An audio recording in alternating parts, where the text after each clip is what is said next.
Hi, everyone. I'm Therese, and this is New York Girl Again, The After, the podcast for caregivers who have survived the hardest chapter of their lives and are now gathering both the courage and the strength to write the next one. I'm so grateful you have chosen to spend this time with me. We are officially in week 3 of our month of self-love. We signed our permission slips and gave ourselves the radical right to matter again. We stood in front of the mirror and looked into the eyes of the person who has carried more than most people will ever understand. And now, we're doing something even braver. We're coming back into our bodies. The one that stayed up almost every night. The one that lifted and shifted and braced. The one that held tension in its shoulders and fear in its chest. The one that kept going when you didn't think you could. This week is the beginning of loving that body again. Gently, without criticism or punishment or shame. The caregiving storm may be over, but the imprint of it still lives in your muscles, your joints, and in your bones. And today, we start telling this body, you did enough. You carried enough. Now I'm going to carry you, to heal you, to make you the strongest version yet, with patience and love. Because this body, this tired, beautiful, resilient body, is the temple that brought you through caregiving and into the after. And it deserves to feel strong again. As a caregiver, your body was on call almost 24/7. It braced, it lifted, it stayed alert, it absorbed. As an RN, I understand what chronic stress does to a body. Cortisol doesn't just affect mood. It reshapes metabolism. It increases inflammation. It alters muscle tone. It changes how we store fat. It even changes the way we breathe. During caregiving, what we often called strength was really adrenaline. And when caregiving ends, the adrenaline leaves. And it can feel like the carpet has been pulled out from under you. Suddenly there's exhaustion, heaviness, a body that feels unfamiliar. Maybe you gained weight like I did. Maybe you lost weight you didn't have to lose. Maybe you have aches and pains in places you never knew existed.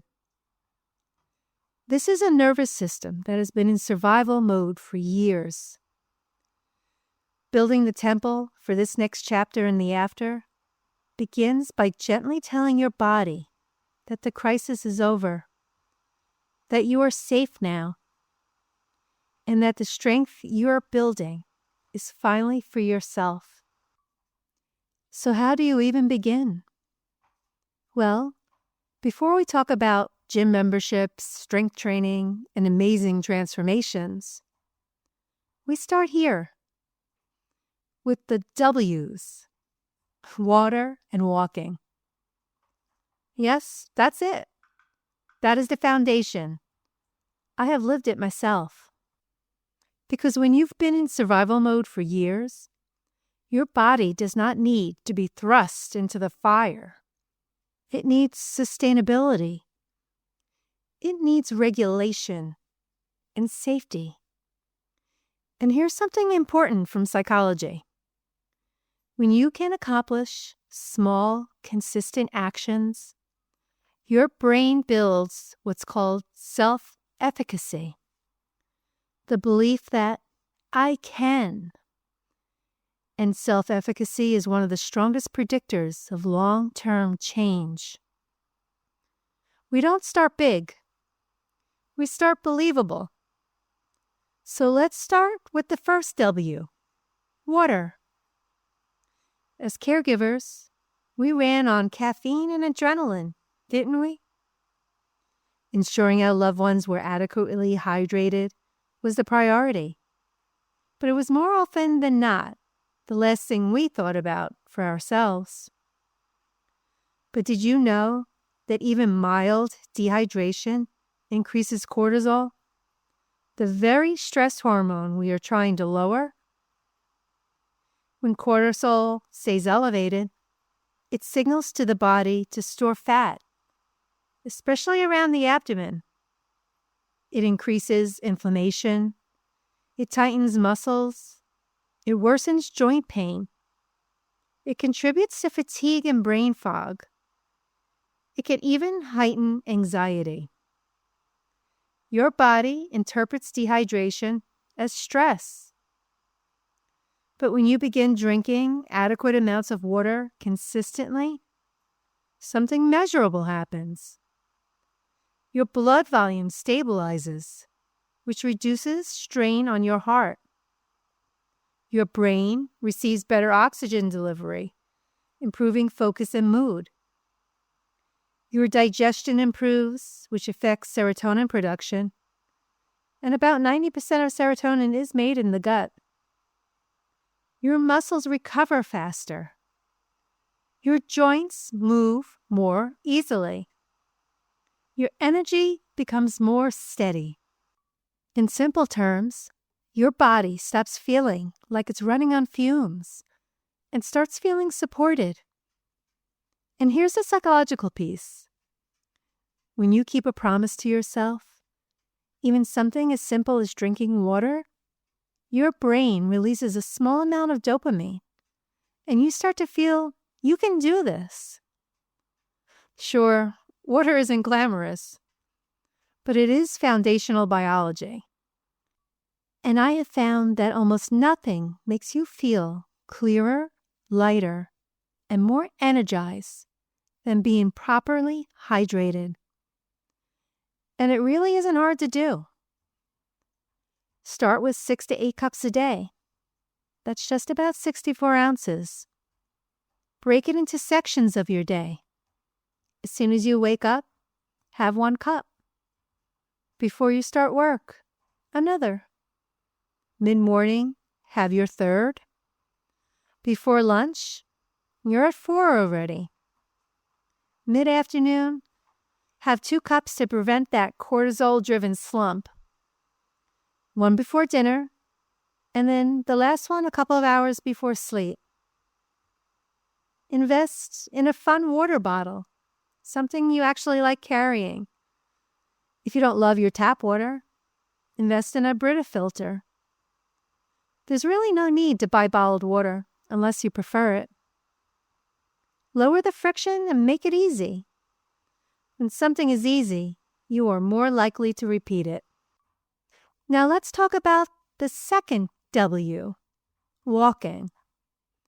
Walking is the most underestimated nervous system reset we have. And this is backed by decades of research. When you walk, even just 10 minutes, you increase circulation. Oxygen and nutrients move more efficiently through your body. Your lymphatic system, which has no pump of its own, relies entirely on movement to clear inflammation and waste. Walking lowers cortisol. It increases serotonin and dopamine, which lift mood. It increases endorphins, your body's natural pain relievers. It improves insulin sensitivity, which stabilizes blood sugar and reduces energy crashes. It improves sleep quality. But here's something incredibly powerful. Rhythmic walking stimulates the vagus nerve, the nerve responsible for shifting you out of fight or flight and into rest and repair. That means walking literally teaches your nervous system that you are safe, and safety fosters healing. There's also something called behavioral activation from psychology. It's a proven treatment for depression. The idea is simple. Action precedes motivation. You do not wait to feel motivated. You move first, and the movement changes the mood. You don't need to power walk. You don't need special shoes or to look athletic. You just need to put one foot in front of the other. Water and walking are not small things. They are biological regulation. They are nervous system repair. They are the beginning of identity shift. If you drink enough water and walk every single day, you will change your body chemistry before you ever lift a weight or run a mile. And that matters. Because we don't build a temple with shock. We build it with stability. It's about telling your nervous system over and over again, we are not in crisis anymore. We are building a life now. You have the ability to become the strongest version of yourself yet. Start there. One glass of water, one walk around the block. That is how strength begins. So you may be wondering, what comes after the infamous W's? Once your body is hydrated, once you're walking consistently, then we add something powerful. Resistance. Now, we caregivers know resistance well. We probably encountered all types of resistance, and many times from the ones we care for. But this is a different kind of resistance. This is the beneficial kind. This is a kind that gives back to you in the after. This is strength training. This is beginning to challenge your muscles again. And here's what happens in very simple terms. When you challenge a muscle, tiny microscopic fibers inside that muscle experience small controlled stress. Your body responds by repairing those fibers, and it rebuilds them slightly thicker and stronger. That's how muscles grow. And funny enough, your brain loves the process. When you engage your muscles against resistance, you stimulate the release of growth hormone. You improve insulin sensitivity, which helps stabilize blood sugar and reduce energy crashes. You increase bone density, protecting against osteoporosis. You improve posture and joint stability. You boost circulation. And even more fascinating, when muscles contract, they release chemical messengers. Think of them as tiny healing signals. They reduce inflammation, support brain health, and even improve mood. Strength training is not just cosmetic. It is an anti-inflammatory. It is neuroprotective. It's metabolically stabilizing. You don't need a gym to begin. You can start at home. You can start with your own body weight. Wall push-ups while you're waiting for your tea kettle to whistle. Sit to stand from a chair. Gentle squats holding onto the countertop. Standing calf raises while brushing your teeth. Hold a plank for just 10 seconds. That's enough. And it has been psychologically proven that when you complete a challenging movement, even a small one, your brain builds mastery. Mastery builds confidence. And confidence builds consistency. Slowly, you increase the resistance. Perhaps you can grab 2 soup cans, 2 water bottles, a laundry detergent bottle. I'm serious. Your muscles do not know if it's a dumbbell or a can of tomatoes. They only know that you are asking them to engage. And engagement builds strength. But more importantly, it restores agency. For years, your body responded to emergencies you didn't choose, nor could you control them. Now your body responds to effort you do choose. And that shift matters. And when you start feeling more confident, then maybe you purchase a light set of dumbbells. 5 pounds, 10 pounds. You are not trying to prove anything to anyone. You are building consistency. And consistency is what rewires identity. And then maybe, when you're ready, you walk through the doors of that gym. Maybe it's Planet Fitness. Maybe it's the Y. Maybe it's somewhere else. The location really doesn't matter. The act does. I know walking into a gym after caregiving can feel daunting. But here's what you need to remember. You have already built a foundation. You've hydrated. You've walked. You've moved at home. You are not starting from zero. You might think, I don't look like I belong here. Or I'm too far gone. Or maybe even everyone will notice me. But here's what's actually happening neurologically.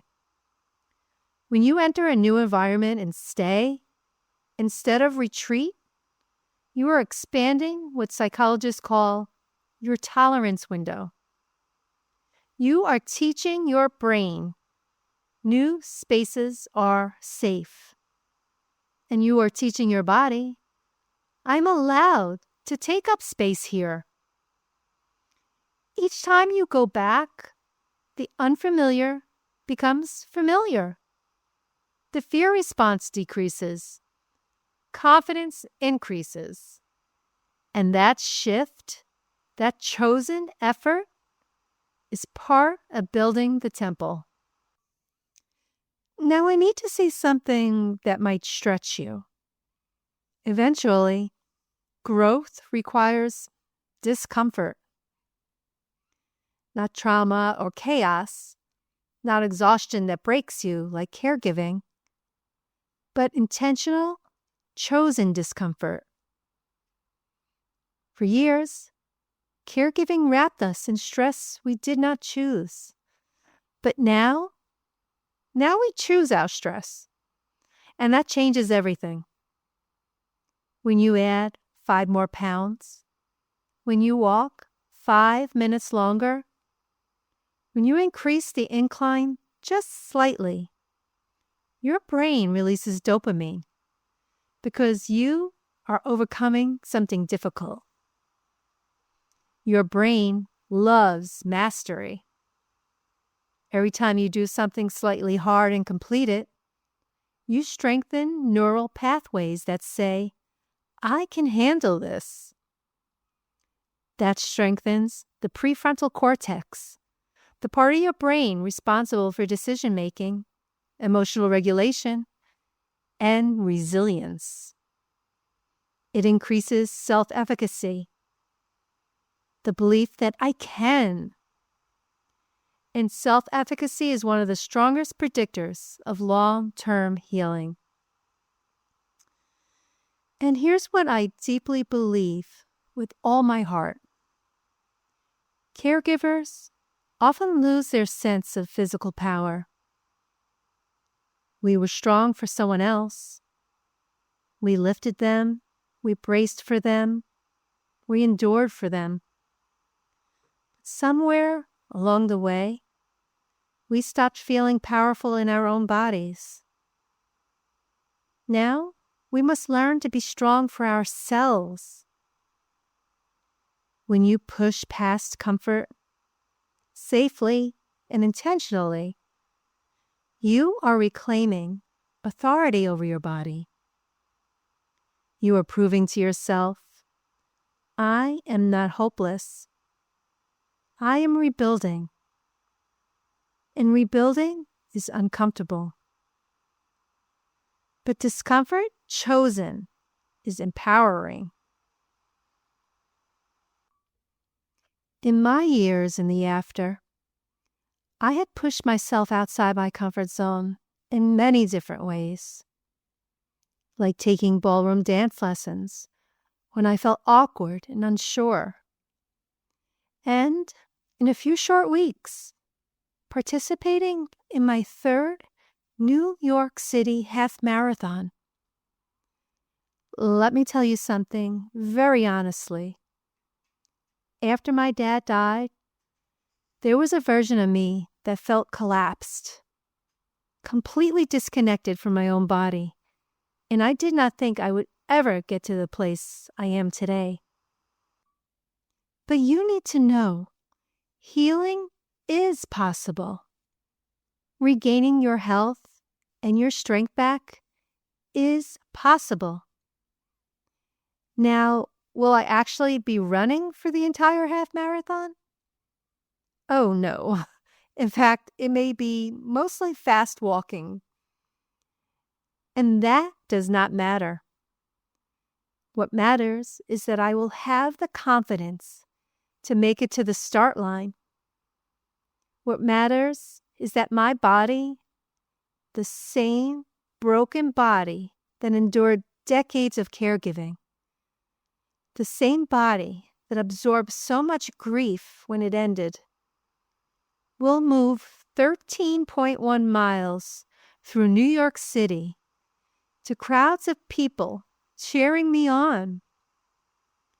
It's not about speed or breaking any records, that is for sure. It's about reminding myself, I am still here. I am still capable of amazing things. I am still becoming in the after. Every race, every class, every weight I lift is a declaration. The storm did not take me, and it will not take you either. Chosen discomfort builds resilience. Chosen effort builds identity.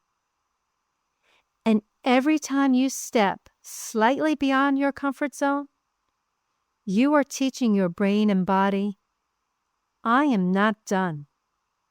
I am rebuilding. So as we close, I want you to remember, you survived years of unpredictable stress. You survived exhaustion that most people will never understand. You survived anticipatory grief, real grief, and the silence that followed. Your body carried all of it. Building the temple is not about erasing or forgetting what happened. It's about honoring the body that carried you through it. Start with water, add walking, add resistance. Step into new spaces. Stretch your comfort zone. Layer by layer. This is not a crash transformation. This is restoration. The body that braced for years is learning how to stand tall again. The nervous system that scanned for danger is learning how to rest. The heart that broke is learning how to beat stronger. You do not need to be perfect. You don't need to be fast. You don't need to look like anyone else. You just need to begin. And if you're sitting there thinking, I don't know if I can, let me remind you, you already did something hard. You cared for someone you loved until the very end. Strength is not new to you. We are just redirecting it now.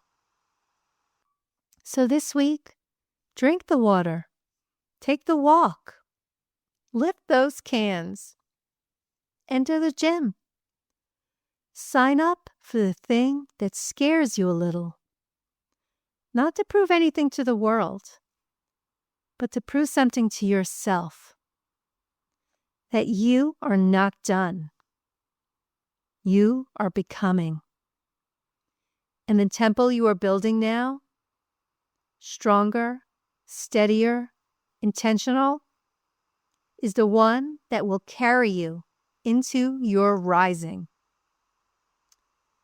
I'm Therese, and this is New York Girl Again, the After. And I will see you next week. Until then, build that temple. It carried you through the storm. Now it carries you forward.